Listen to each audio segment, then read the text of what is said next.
நண்பர்களே, காலையில் எழுந்திரிச்சு அருமையாக வாக்கிங் போயிட்டு வீட்டில் வந்து எக்ஸசைஸ் பண்ணிவிட்டு உடம்பை குறைச்சி ஆகிட்டு ஒரே முடிவில் இருக்க இந்த மதுரை மீசமணி சிரிக்கிறவருங்க என் பொண்டாடி. வா, சிரிப்பு வர முடியும். ஒரே மாதிரி உடம்பை குறைச்சி காமிக்கல. என்ன நீ செருப்பை கழட்டியே அடிடி, சிலிமாய் காமிக்கலண்ணா பாரு. அதுக்குத்தான் நண்பர்களே இருந்தா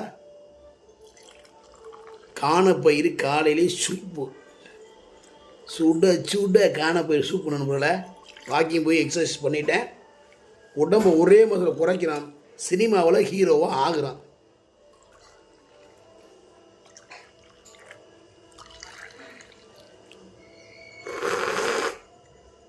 அப்பா சுட சுட நம்மள